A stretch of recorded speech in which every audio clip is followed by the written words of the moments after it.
পার্টির সিস্টেমটা সমরবাবু জানেন না, তাহলে কথা বলেন না। আমি দেখেছি তাদের ভিডিওটা। মালদহের রতুয়া আসনে 16 জন প্রার্থী দাবিদার, অথচ ইংলিশ বাজার বিধানসভা কেন্দ্রে প্রার্থীর দাবিদার খুঁজে পাচ্ছে না শাসক দল। তাহলে কি রতুয়ায় একমাত্র নিরাপদ আসন তৃণমূলের? আগামী বৃহস্পতিবার মালদায় আসছেন অভিষেক ব্যানার্জি। তার আগেই রতুয়া কেন্দ্র নিয়ে কার্যত জেরবার মালদহ তৃণমূল কংগ্রেসের নেতৃত্ব। একই কেন্দ্রের জন্যই এক দুজন নয়, দাবিদার 16 জন তৃণমূল নেতা। এদের মধ্যেই অনেক তৃণমূল নেতাই আবার নিজেকে প্রার্থী হিসেবে সামনে রেখে প্রচার শুরু করে দিয়েছেন অনুগামীদের সঙ্গে। এত সব কাণ্ড দেখার পর কি চুপ করে থাকা সম্ভব? তাই মুখ খুললে বসলেন রতুয়ার বর্তমান তৃণমূল বিধায়ক সমর মুখার্জি। দেখুন, গোটা রাজ্য জুড়ে বিজেপির একটা ভয় চলছে তৃণমূলের ওপরে। সেই ভয় কাজ করছে ইংলিশ বাজার বিধানসভাতে।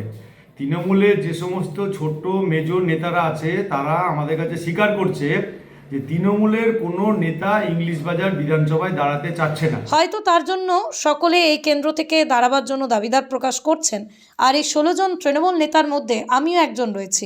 তবে দলের কথায় শেষ কথাই জানাচ্ছেন সমর মুখার্জি। অন্যদিকে জেলা তৃণমূল সাধারণ সম্পাদক ছোটন মল্লিক ঠিক কি বলছেন আপনাদের শোনাবো। অন্যদিকে রাজ্য তৃণমূল কংগ্রেসের সাধারণ সম্পাদক কৃষ্ণেন্দু নারায়ণ চৌধুরীর বক্তব্য ঠিক কি শুনুন। আব্দুর রহিম বক্সি মালদা জেলা তৃণমূল কংগ্রেসের সভাপতি, তিনি ঠিক কি বললেন শুনুন। অজয় গাঙ্গুলি বিজেপির দক্ষিণ মালদার সাধারণ সম্পাদক এই বিষয়ে ঠিক কি প্রতিক্রিয়া দাঁড়ালেন শুনুন। তার কারণ তারা জানে ইংলিশ বাজার বিধানসভায় যেই দাঁড়াবে তৃণমূলের প্রার্থী সেই পরাজিত হবে এবং প্রচুর পরিমাণ ভোটের ব্যবধানে। পাশাপাশি রতুয়াতে 17 জন মনে হয় এখন তৃণমূলের নেতারা ওখানে গেছেন, কারণ তারা ভাবছেন যে রতুয়া মনে হয় তৃণমূলের কাছে সেফ সিট মালদাতে, কিন্তু সেখানেও ভারতীয় জনতা পার্টি প্রার্থী দেবে এবং গোটা পশ্চিমবঙ্গে যে ভয় তৃণমূল বিজেপির কাছে পাচ্ছে সেই ভয় রতুয়াতেও দেখবেন যখন রেজাল্ট বেরাবে 2026-এর বিধানসভায়, তখন দেখবেন ইংলিশ বাজারের মতন রতুয়াতেও তৃণমূলের প্রার্থীরা পরাজিত হচ্ছে। গোটা রাজ্য জুড়ে তৃণমূলের দুর্নীতি যেভাবে একবারে শিকড়ে চলে গেছে, সমস্ত জায়গাতে গোটা পশ্চিমবঙ্গে বিজেপির ভয়ে ততস্থ আছে তৃণমূল দল। সেই জন্য ইংলিশ বাজার এটা একটা উদাহরণ। এরকম মালদার সমস্ত বিধানসভায় তৃণমূল ক্যান্ডিডেট দাঁড়াতে যাবে না, আর যেখানে যেখানে ভাবছে সেফ সেখানে নিজেদের মধ্যে দলাদলি করে 2026-এর আগেই এই দলটা উঠে যাবে, এই ব্যাপারে আমরা নিশ্চিত। একটা জিনিস দেখা যাচ্ছে, রতুয়ায় প্রার্থী হওয়ার জন্য লম্বা লাইন, আবার ইংলিশ বাজারে দেখা যাচ্ছে আগ্রহ নেই। না, রতুয়ায় হঠাৎ দেখা যাচ্ছে যে লম্বা লাইন, অথচ ওখানে আমাদের সিটিং এমএলএ আছে সমর মুখার্জি, এবং দক্ষ এবং পারদর্শী এমএলএ, যে সবসময় কাজ করছে, সততার সাথে কাজ করছে। কিন্তু সেখানে তার যেহেতু বয়স হয়েছে বলে সবাই ওখানে একটা দাঁড়ানোর জন্য একটা আশা প্রকাশ করছে এবং বিভিন্ন ছুটাছুটিও করছে। কিন্তু ইংলিশ বাজারের ক্ষেত্রে দেখা যাচ্ছে সেইভাবে কারোর কোনো নাম উচ্চবাচ্য নেই, কারোর কোনো ছুটাছুটি নেই। মানে এখানে যিনি প্রার্থী ছিলেন, এখানে এখন ইংলিশ বাজার মিউনিসিপ্যালিটির চেয়ারম্যান আছেন, কিন্তু নতুন করে কেউ ইংলিশ বাজারে এসে কেউ কোনো দাবি দাবা কোনো কিছু করছে না। কিন্তু সেক্ষেত্রে দেখা হলো রতুয়া এবং হরিশ্চন্দ্রপুর এই সব জায়গায় যে ওখানে প্রচুর দাবিদার উঠে আসছে।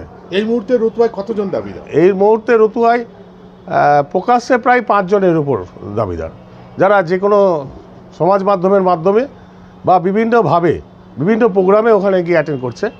তারা ওখানে শহর থেকে গিয়ে অ্যাটেন্ড করছে, তারা বা ওখানকার লোকাল যারা আছে লিডার, তারাও চেষ্টা করছে আপ্রাণ এবং প্রকাশ্যে সমাজ মাধ্যমের মাধ্যমে তারা প্রচার করছে যে ইনাকে প্রার্থী হলে খুব ভালো হয়, ইনি জিতে যাবেন। রতুয়ায় এই মুহূর্তে বলছে 1 ডজনের উপর প্রার্থী হওয়ার দাবিদার। হ্যাঁ, রতুয়ায় তো দাবিদার অনেকে, কিন্তু প্রকাশ্যে প্রায় 5-6 জন মানে এই দাবি নিয়ে তারা বিভিন্ন জায়গায় ওখানে বিভিন্ন প্রোগ্রামে, এবং তারা স্বঘোষিতভাবে বলছে যে এবার আমি প্রার্থী হব।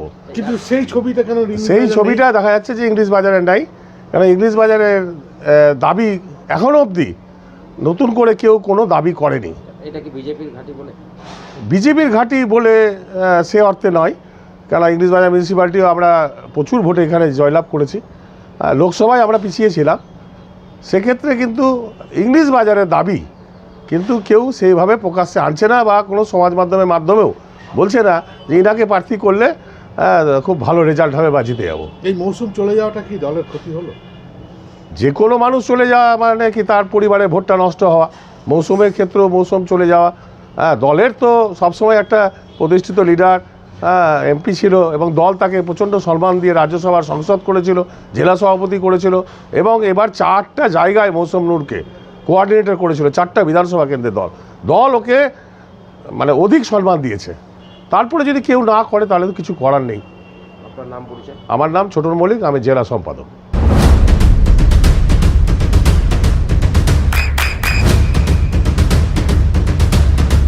বৃষ্টিতেই স্বস্তি।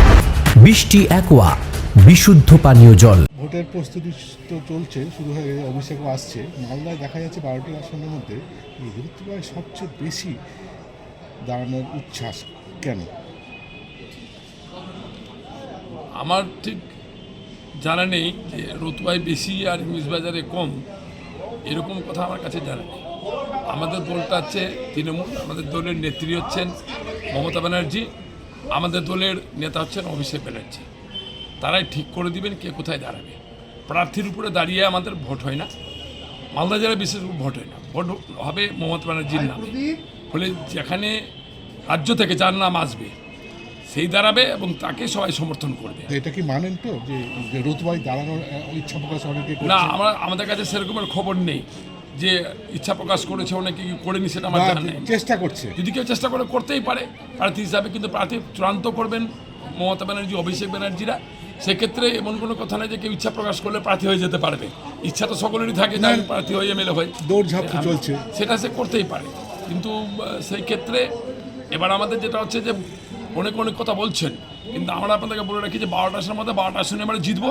ফলে সেই ক্ষেত্রে এখানে ভালো, ওখানে খারাপ, ওটাতে বেশি এ আছে, ভালো আছে, এখানে খারাপ আছে, এরকম কোনো আসনই আমাদের এখানে নেই। সবটা আসলে 12টা আসনে আমাদের কাছে এবার খুব ভালো আছে এবং মালদার মানুষ, সাধারণ মানুষ ইংরেজ বাজারে আগ্রহ কম কেন? 12টা আসনে আমাদেরকে জিতাবেন। আর কোথায় থেকে খবর দিয়েছে জানি না, ইংলিশ বাজারে দাঁড়ানোর লোকের অভাব নেই, লোকাল লোকই প্রচুর আছেন, তারা নির্বাচনে ফাইট করে জিতে আসতে পারে। এটা কি বিজেপির জন্য এগিয়ে আসছে না? আর একটা কথা হচ্ছে যে না, বিজেপির সে শক্তি নেই বিগত দিনের মতো যে ইংলিশ বাজারে আমাদেরকে ভয় দেখাবে, হবিপুরে আমাদেরকে ভয় দেখাবে, কার জন্য ভয় দেখাবে। আমরা প্রমাণ করে দিব 2026 সালের বিধানসভা নির্বাচনে যে আমরা ইংলিশ বাজারও জিততে পারি, আমরা গাজলও জিততে পারি, আমরা হবিপুরেও জিততে পারি, আমরা ওলমালদাও জিততে পারি। এটা আমরা প্রমাণ করব, আপনারা একটু অপেক্ষায় থাকুন। সেটা হচ্ছে আমাদের সুপ্রিম হচ্ছে মমতা দি। কি বলেছে, কি বলেছিল ওর মধ্যে? এই লোকগুলো দাঁড়াতে চাইছে, আর আমি একমাত্র লোক যে আমি এখানে দাঁড়িয়ে জিতি। আমিও ওনার কথার মানে কতজন বলেছেন দাঁড়াবে, ক্যান্ডিডেট বলেছিল? 15 জনের নাম তো বলেছে।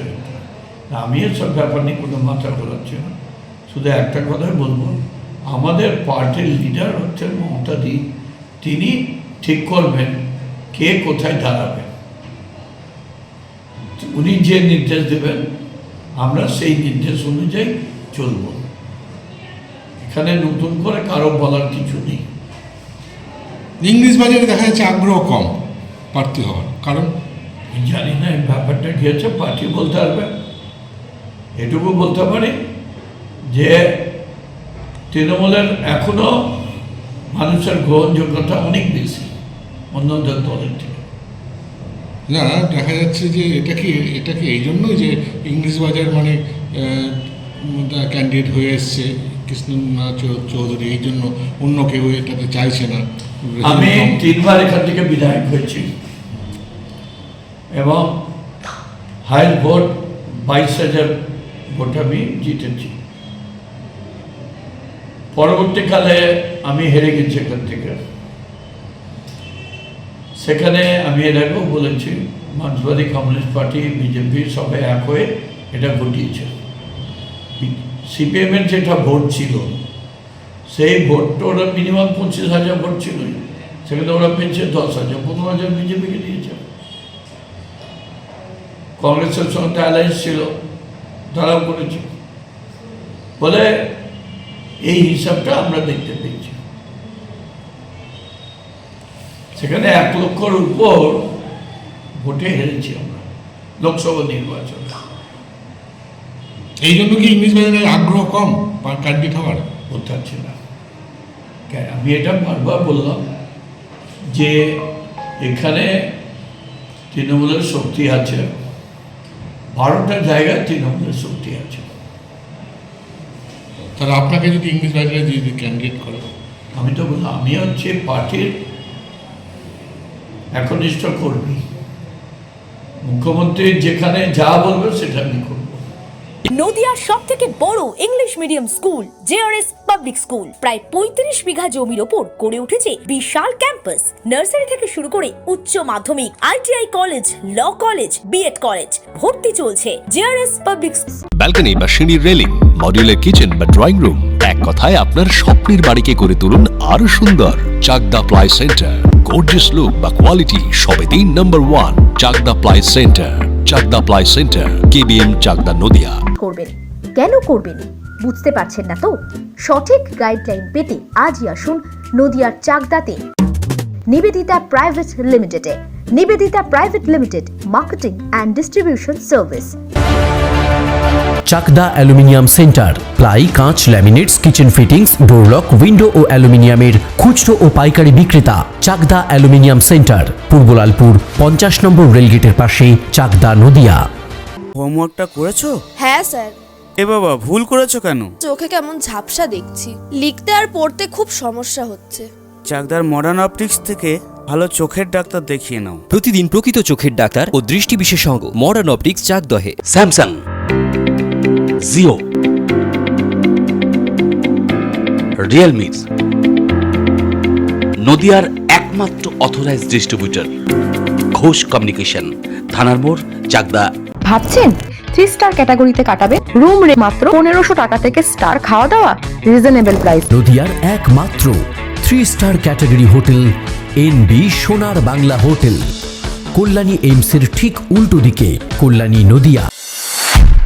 নদিয়া জেলার সব থেকে বড় বিল্ডার্স চাকদার মা মনসা বিল্ডার্স, রড ও সিমেন্টের পাইকারি ও খুচরো বিক্রেতা।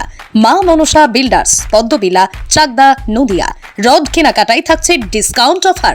মা মনসা বিল্ডার্স,